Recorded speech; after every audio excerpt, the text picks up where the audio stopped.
Hello and welcome to Tarot with Tanya. This is 7 cards for 7 days, and we are beginning with Monday, February 26th, and going to that first weekend in March, the 3rd, that's Sunday. So thank you so much for coming by and revisiting if you've been here before. I'll start with a little astrology and then go over the cards, and then we'll end with an oracle card. So we begin with our moon in Libra. That happens on the morning of Monday the 26th. It's moving from Virgo to Libra. Libra is all about relationships and balance, harmony, beauty, negotiations. And then we'll end with the moon in Sagittarius next Sunday. And that's all about philosophy, travel, higher education, legal matters, things like that. So we're moving from air to fire. So on the more masculine side of the elements this time. And we just had this full moon in Virgo this past Saturday, the 24th. And, you know, Virgo can be very exacting, very precise, can really help you get some things done. It's an earthy sign. It likes tasks, it likes organization lists, and so forth. So hopefully that was a good event for you. And then, you know, obviously now we're into the waning moon, so that can be good energy to sort of implement the plans, tidy things up, and so forth. Well, this Tuesday on the 27th, we have Mars square Jupiter. So that's an indicator that trying to be moderate rather than extravagant is a good thing. Jupiter likes to expand. Mars can put a lot of energy into that. So to counterbalance, that's where we want to try to be moderate, be philosophical without any excesses. Wednesday, the 28th, we have the Sun conjunct Mercury and also Saturn. So they're all there together, all in Pisces, and this is a good energy to demonstrate our seriousness, the seriousness of our purpose. We might want to seek the company of mature people whom we admire. We might want to focus on our responsibilities. Sun has energy, Mercury's communication and ideas, and then Saturn, that's the taskmaster. Get down to business, get things done, be realistic, be serious about stuff. So if we tackle the hard work, it can give us long-lasting and practical results. So that's Wednesday. It's a busy week. Thursday, the 29th, we have Mercury sextiling Jupiter. That's an easy energy. So it's a good energy for study, for travel. It can help expand our position in life, our finances, and it leans toward faith and optimism. Friday, we have the Sun sextile Jupiter. That's a very lucky day. That's a good energy. Obviously the Sun, that's our personality. I mean, it might not be in your sign, but that's what your Sun sign indicates. And it has good energy, of course. And when it's in a good relationship to Jupiter, you know, we do feel lucky and we can feel very expansive and happy with that kind of energy. Finally, Sunday the 3rd, we have Venus square Uranus. So that could bring in unusual and exciting social lives for us. It can be good to keep a positive self-control. That Uranus likes to go all over the place. Venus likes to be very social.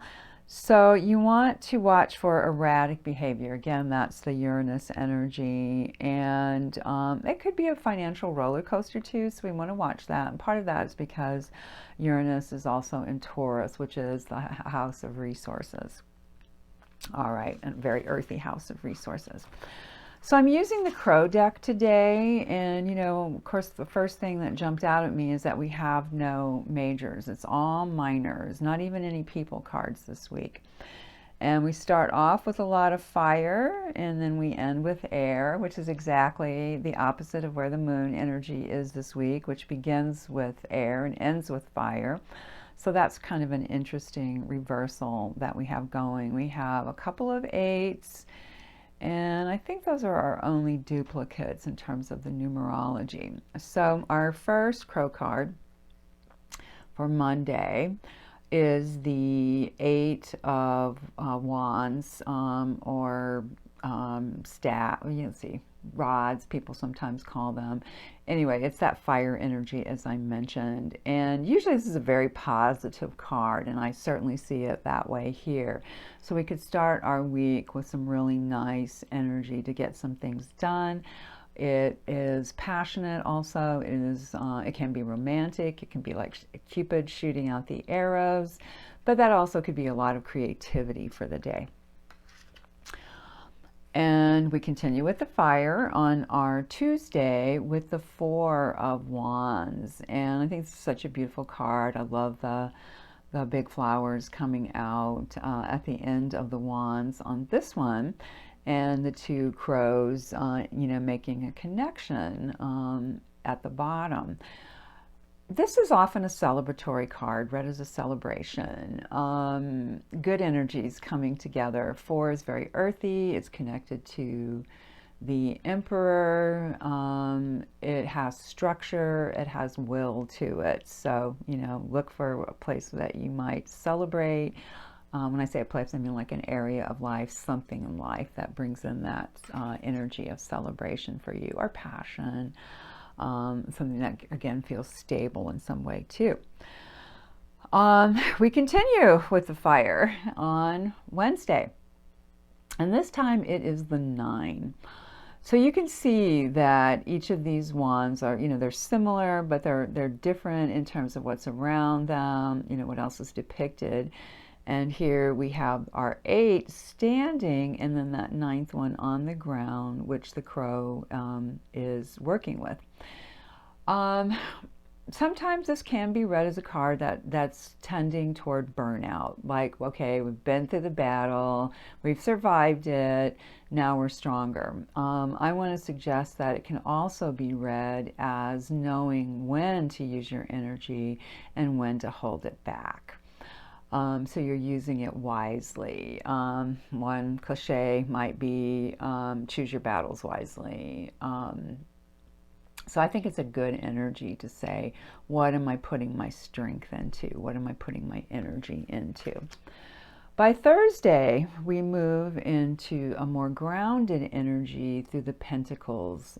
So it's an earth element.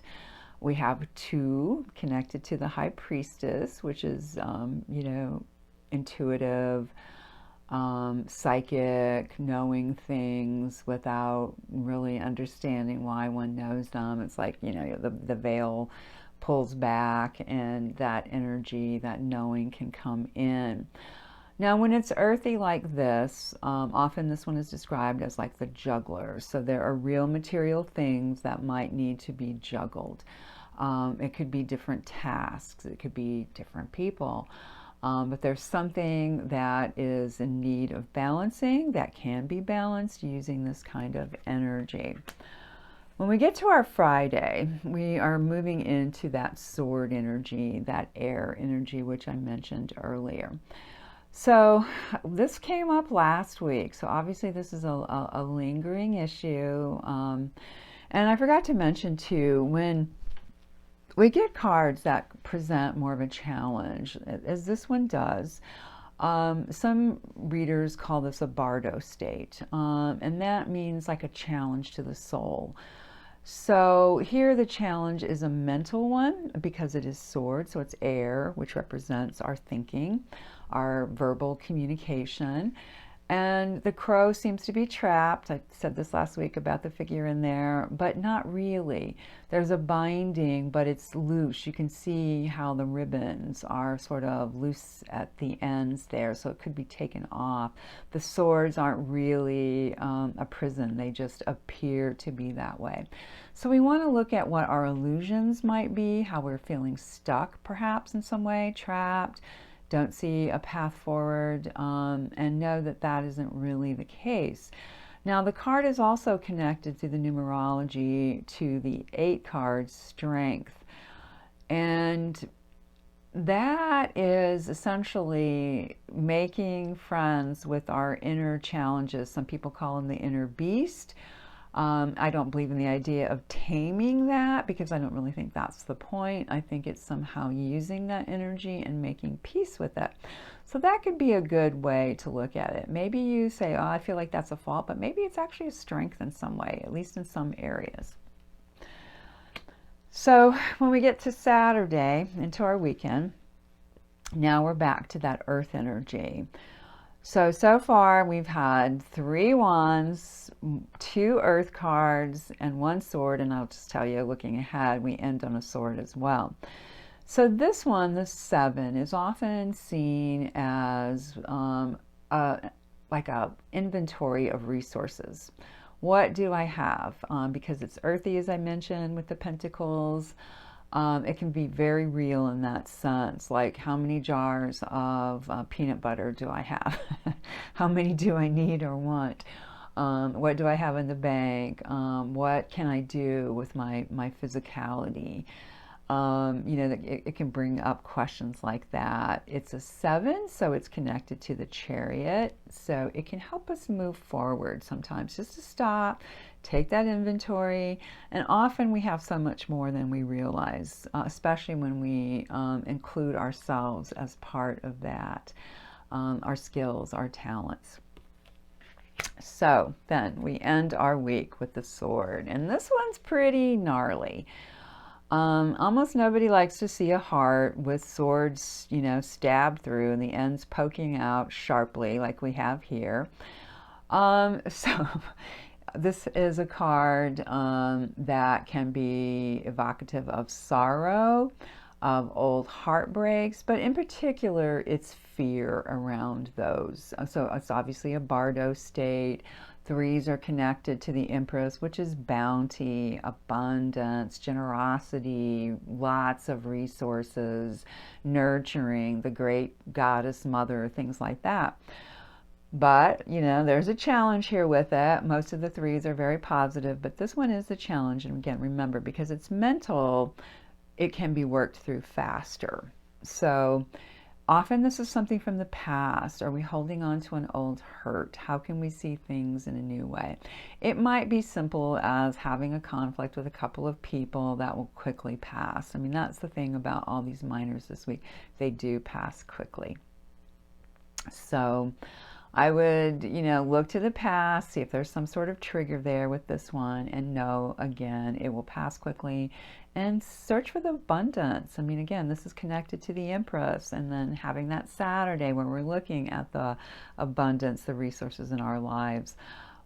Maybe drop back to that and navigate through that energy. So for our Oracle card this week, I am drawing from Enchanted Blossoms. And this is all about butterflies and flowers. So the card that came up for us is Generosity. And it's a lovely card, obviously. It's honeysuckle and the white admiral butterfly.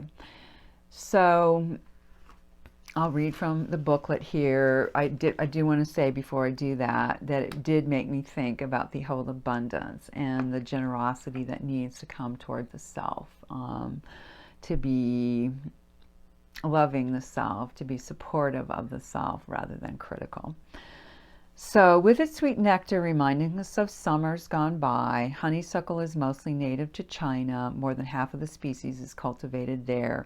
Its tendrils have been used to make rope and baskets for centuries and are still used for that purpose by hobbyists who enjoy working with natural materials.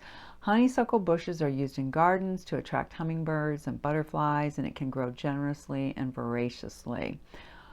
Of course, we know it smells wonderful too. So carrying honeysuckle is thought to lift one's spirit and encourage generosity.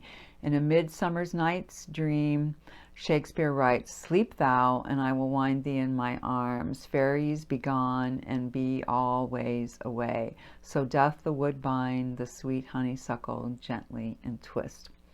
So living generously and helping others can give you a sense of purpose and lead to a longer, healthier life. Be giving with yourself first. Find the little things that will lift not only your mood, but your soul, which could be just a kind word to yourself. Praise where praise is due. Nurturing where you need to be nurtured. This card may be making an appearance because you've been so wrapped up in the day-to-day grind that you have forgotten to take care of yourself. Commit to doing something that makes you happy every day. This is not about indulging every whim, but doing a few small things that make you feel good without taking anything from others. It could be donating some old clothes or something that you don't wear or items you don't use anymore. Once you are giving yourself joy, you can begin sharing it with others. Be altruistic with your money, your possessions, or your time. The more you give, the more you have to give. And so they offer a couple of questions in this book. How can I be more generous with myself and with others? And what do I have to offer? So back to taking stock. So, beloveds, I am wishing you the best week possible. Thank you for hanging in there with me. And please consider liking, sharing, and subscribing. And if you're in need of a personal reading, if that would benefit you, or, contact me. Or if you just have questions, feel free to reach out. I will see you next week.